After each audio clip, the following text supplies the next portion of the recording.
Hi everyone. In this video we'll introduce the concept of integration by parts.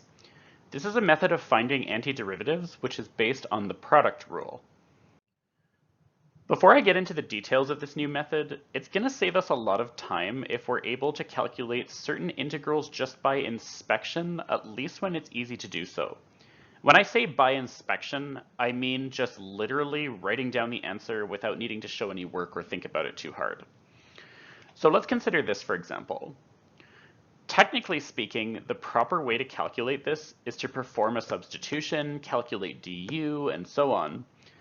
But on the other hand, we could reasonably just guess that the antiderivative of cos of 2x is probably going to resemble sine of 2x. So just writing this down, we'd at least be pretty close. And after making a guess like this, you could always check whether it's correct by taking the derivative. We need to check whether sine of 2x really is a function whose derivative is cos of 2x. Well, the derivative would at least contain cos of 2x, but then the chain rule would apply and provide us with an additional factor of 2.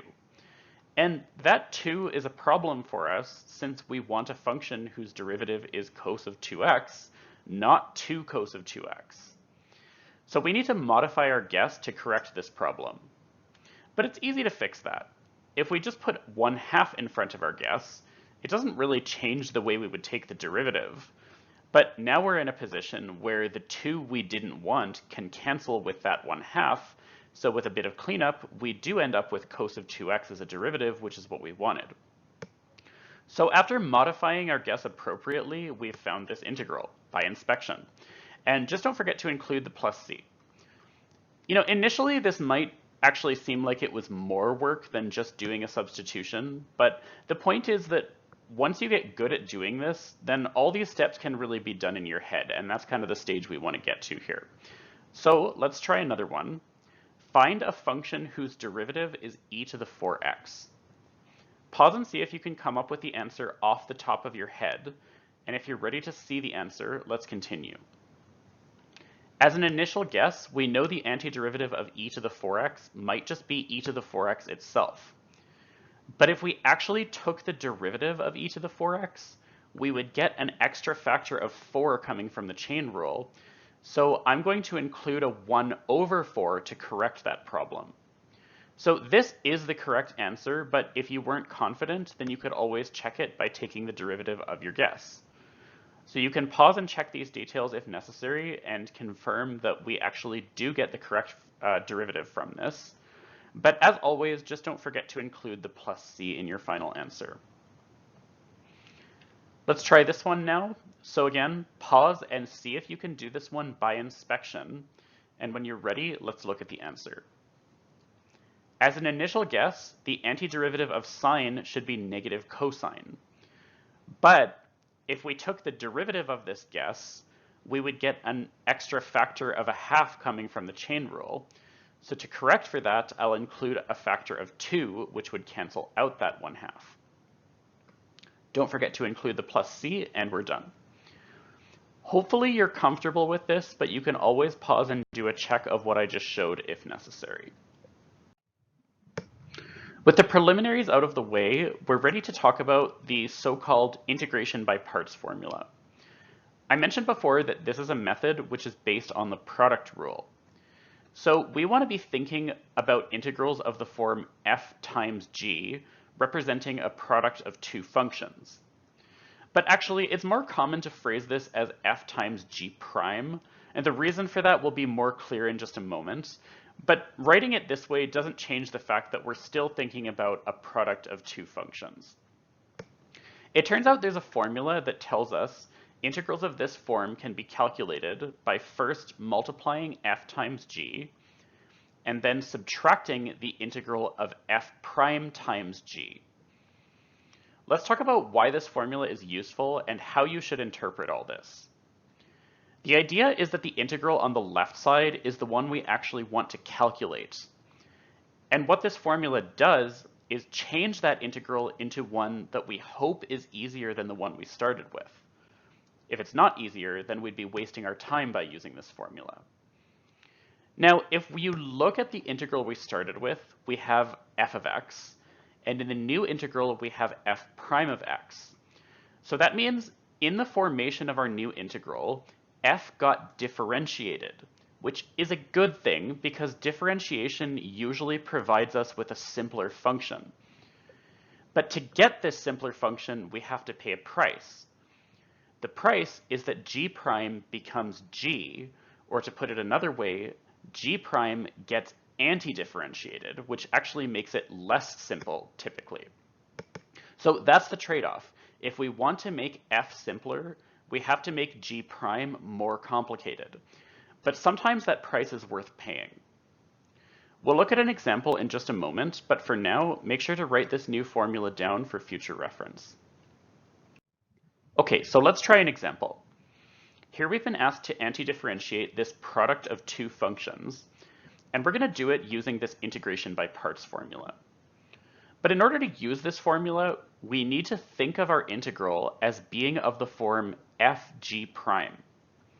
So let's think of x as f, and of course it's possible that we could think of x as g prime instead if we wanted. We actually get to make that choice. But keep in mind that when we form our new integral, f gets differentiated. And when we differentiate an x, it's going to become a 1, which is simpler than what we started with. So for that reason, choosing x as f is actually a good idea. The other factor will be thought of as g prime. And when we form our new integral, g prime gets anti-differentiated. That's the price we need to pay in order to differentiate the f. But notice that taking the antiderivative of e to the 2x doesn't really make things more complicated, so in this case, the price is not actually very high. Now that we've made our assignments of f and g prime, if we want to use the integration by parts formula, we now need to calculate f prime. But that's easy, the derivative of x is just 1. We also need to calculate g, which is the antiderivative of g prime. And by inspection, we can see the antiderivative would be a half e to the 2x. Pause and convince yourself of that if necessary. It's actually not necessary to include the plus c here either when you're calculating g, because in the integration by parts formula, it turns out that g is allowed to be any antiderivative of g prime, so we may as well just choose the simplest one and forget about the plus c here. Now we've got everything we need to apply our formula. So here's the integral we want to calculate, which is thought of as fg prime. And our formula tells us this would be equal to f times g, which in this case would be x times 1/2 e to the 2x, and then minus the integral of f prime g, which we know are 1 and 1/2 e to the 2x respectively. In our new integral, you can see that f got differentiated and g prime got anti-differentiated. So we know we've done this correctly. All that remains now is to calculate the resulting integral, but let's do a bit of cleanup first. For starters, we can pull out this constant and get it out of the way. So we can consider this just as the integral of e to the 2x, and that's easier than the integral we started with, so we know we didn't waste our time. Now this remaining integral can be computed just by inspection, and don't forget the plus c. So pause and check these last details if necessary. It's important to notice that the integration by parts formula plays out the exact same way every single time. F gets differentiated, and g prime gets anti-differentiated. So you can use that to predict what your new integral is going to look like, and in that way, you can see whether integration by parts is actually a good idea. For example, if we take the example we just worked on, we made a decision to assign f and g prime as you see here. If you wanted to predict what your new integral would look like, just take the derivative of f. In this case, that's the derivative of x, which would be 1, and then take the antiderivative of g, which in this case would be e to the 2x. Well, it's really a half e to the 2x, but since constants can be pulled out in front anyway, the half isn't really all that important when predicting the form of your new integral, so I tend to just forget about it when I'm making this prediction. The nice thing about all this is that you could honestly do this prediction entirely in your head, and in doing so, determine that integration by parts is a good choice, even before having to work through any of the details. So you can use that to your advantage to save yourself some time. And by the way, remember, you actually get to choose which factor represents f and which one represents g prime. So we could have done it differently if we wanted to, but would that have been a good idea? Well, to find out, you can always make a prediction. In this case, if you differentiated f, you'd get e to the 2x, again, ignoring any constants that could be pulled out front anyway. And if you anti-differentiated g prime, you'd get x squared, again, ignoring any constants. And you can do this, but you'll notice it was a bad choice, since the integral you ended up with is actually harder than the one you started with. So making a prediction like this not only helps us see whether integration by parts is a good method in the first place, but it also helps us figure out which factor should be called f and which one should be called g prime, and all of this can just be done in your head. Now for another example. Pause and try this one for yourself, and when you're ready to see the answer, let's continue. Since we have a product of functions here, it's at least worth thinking about integration by parts. And what you'll notice is that x differentiates into something easier, while cos of 2x anti-differentiates into something which is at least not any harder. So making the prediction off the top of your head like we just talked about, we can see that this assignment of f and g prime should provide us with something which is worthwhile. So let's go ahead and turn f into f prime, which would be 1. And we'll also turn g prime into g, which by inspection would be a half sine of 2x. Pause and check that if you need to. Just to reiterate, there's never any need to include the plus c in this step where we're just solving for g.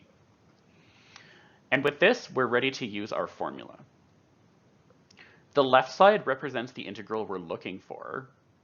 And on the right, we start with f times g, and then subtract the integral of f prime g.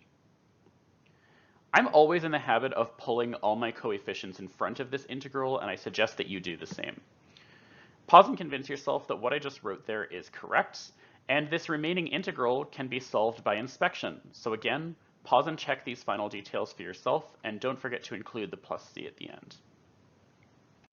At this stage, we've seen this formula can be helpful, but where does it actually come from? Let's form a proof. I mentioned at the start of the video that this method is based on the product rule.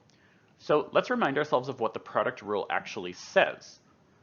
It tells us that the derivative of fg can be written as f prime g plus fg prime. So to come up with the integration by parts formula, all we need to do is anti-differentiate both sides of the product rule. We can indicate anti-differentiation with the integral sign, and we know that actually can be applied to every term separately. On the left side, the antiderivative will cancel the derivative, leaving us with just f times g. And for the moment, let's just leave the right side as it is. Next, we're going to take this integral of f prime g, and we're going to subtract it over to the left-hand side. And so the left side becomes fg minus that integral. And on the right-hand side, all that remains is the integral of fg prime. You'll notice this equality here exactly matches the integration by parts formula. And so in summary, we know this equality is true because we know the product rule is true. That completes our proof, and with that, I'll end the video here. So I'll see you next time.